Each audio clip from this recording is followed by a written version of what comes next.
What's going on, guys? It's your boy. Welcome back to another video. So today we are going to be doing another episode of Unfiltered Talks. What kind of talks are we going to be having today, you might be asking? Well, to that I say, did you read the title? You should have read the title and the thumbnail probably. But today we are going to be talking about Disney characters that I believe kind of deserve their own movie. And the reason I'm doing this is because this year I've been looking ahead at some of the movies that are supposed to be releasing, and I've noticed some big companies aren't releasing a lot of movies this year, and one of the companies is Disney. They are only releasing about 3 or 4 movies this year, which is a little low for them, and one of the main ones that they are releasing is towards the end of the year, we are expected to get a live-action Mufasa movie to kind of like follow up the live-action Lion King movie from a couple of years ago.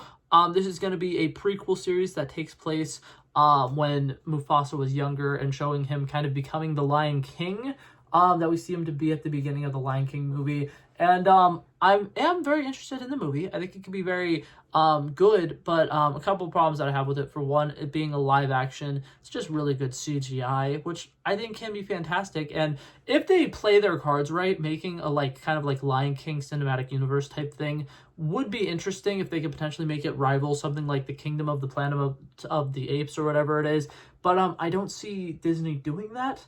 But that being said, Mufasa is a character who I think is relatively interesting to get their own solo movie, and it's definitely not one that I would immediately be like, yes, this character deserves their own, movie, but he is getting one, and I kind of wanted to talk about characters that I feel deserve their own movies. So, diving right into this, the first one that I want to talk about is somebody who's in the same world as the Lion King, who I feel like would make such a more interesting movie. Obviously, whenever we see the Mufasa movie, maybe I'm wrong, but I feel like Scar deserves his own movie. I feel like he is such an interesting villain. He's somebody who's really cool. He is somebody who has a really dark backstory, and there's a lot of stuff that they could do to bring his movie to life, and it would be, in my opinion, a more interesting movie than Mufasa. Now, obviously, Mufasa's movie could also have a lot of story about Scar in it, and it could probably start off with them being brothers and actually, liking each other, and maybe we'll see what happens in the Mufasa movie and why Scar snaps. But I just think that a movie about Scar that's kind of like a villain origin story could be so cool, and I know some people are already sick of the villain origin stories. I don't care. In my opinion, some of the best live-action Disney movies has been the first Maleficent movie, and has been the, Cruella movie with Emma Stone, but I am just obsessed with Emma Stone, so that might just be me. But I feel like Scar could work. I feel like he could be great, and part of the reason why I want to see his backstory a little bit is because Scar, for people who don't know, his actual name isn't Scar. His name is Taka, which in specific dialects, that means trash or waste, and it's kind of weird that Mufasa, which I'm pretty sure is a name that literally means king or empire in that same language, is what they named their firstborn, and then the secondborn was named Taka, which means waste, and it basically just kind of implies that he was never really wanted in the first place. And I feel like it could be very interesting to watch the story of a character who has been kind of outcasted his entire life. He's somebody who has always been kind of in his brother's shadow, and watching him kind of grow up, realizing that he's never going to amount to being king, he's only ever going to be second best, and kind of watching him take that to heart and kind of take it really personally, and it kind of ignite kind of this mischievous side to him, and I think it'd be very interesting. One thing that I would really like to see in the movie is, for one, the fight between him and Mufasa, where he gets his iconic scar, and then he gets the nickname Scar. I want to know if it's just them play fighting when they're younger, or if it's something that I think potentially could happen is whenever Scar starts to befriend the hyenas are kind of bad friends to him, and they're kind of bad influences, and they're like, hey, you should fight your brother. You can beat him in a fight. You should definitely go take him. And then, he tries to fight him, and then it just doesn't work out very well. But either way, that's the first character who I think deserves his own movie. I think Scar is an incredibly cool villain. And honestly, if Disney wanted to make an anthology show just called The Villains, and basically give each of their main iconic villains a 45-minute long episode, I would love it. And it'd be great if they had a Maleficent episode, a Cruella de Vil episode, Dr. Facilier, Scar, and then this next one I'm going to talk about. All right, now this other one that I'm talking about is Hades from Hercules. I think that he is an incredibly underrated villain. I think that if I was to rate all of the villains from the original Disney movies or whatever, he would probably be my top 3. I think he's incredible. I think he's incredibly underrated. I think the fact that he is sarcastic is amazing. Like, I love the whole, like, villains that don't take themselves too seriously.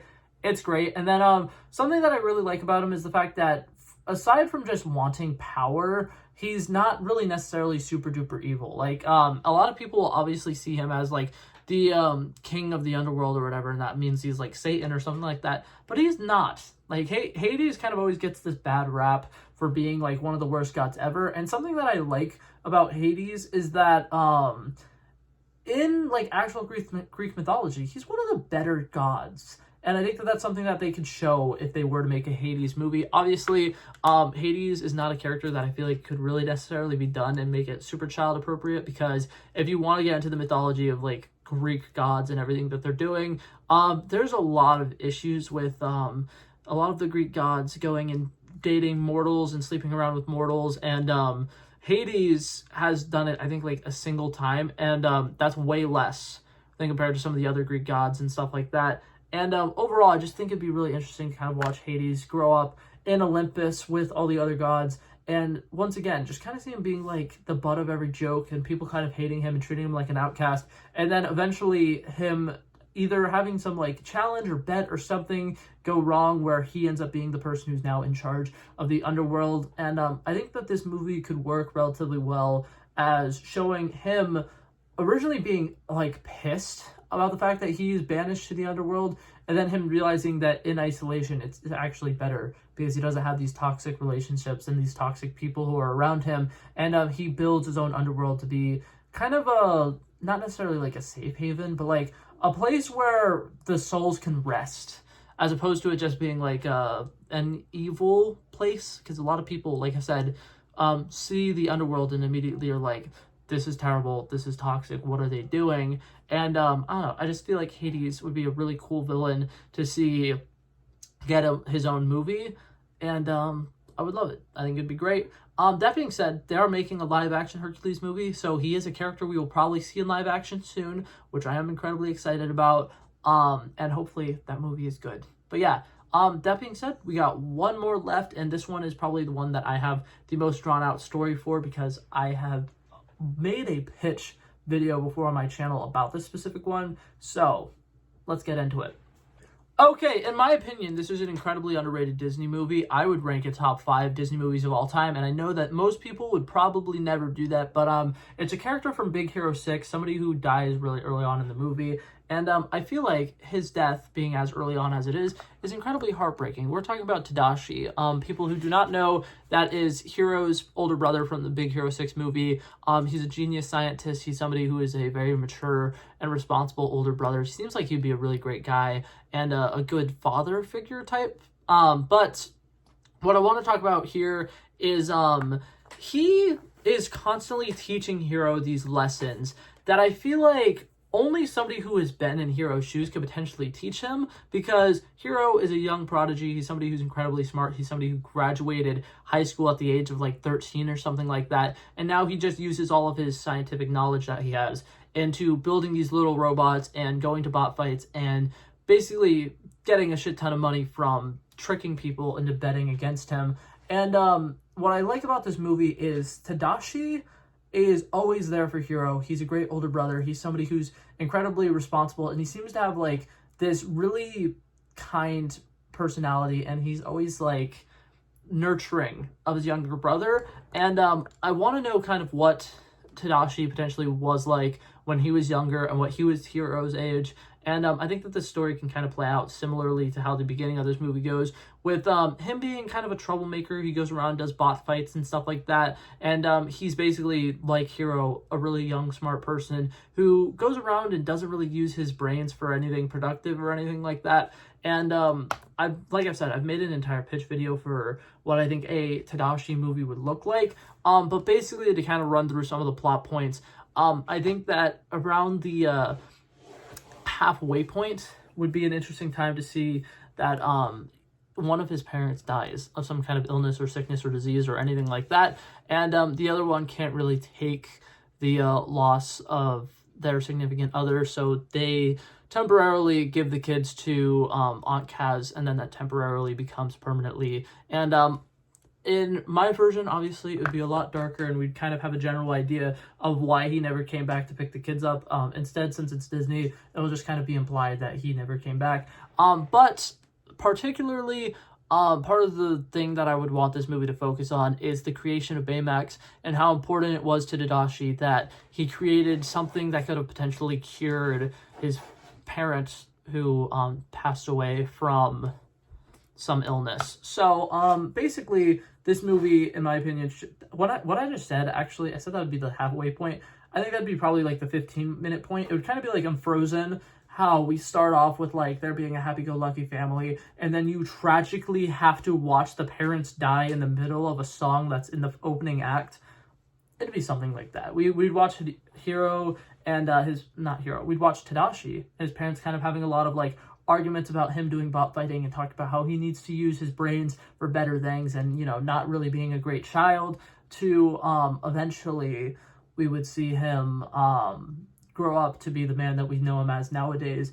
And basically just watch him as he learns new lessons. He battles with the trauma of his parents passing away and kind of leaving them, and then him growing into his own young man, being a better brother for Hiro, and making Baymax. But yeah, I feel like I didn't do a great job of explaining that, so if you guys want to see my entire plot for what that movie would look like, I'll try to put it in an iCard up on the screen. But yeah, that was it for this video, guys. Thank you guys so much for coming by checking it out. I love and appreciate you guys so much for watching. Let me know down below in the comics if there's any specific Disney characters who you think deserve their own movie. And that being said, I will be leaving this video here. Peace out. Bow, bow, bow.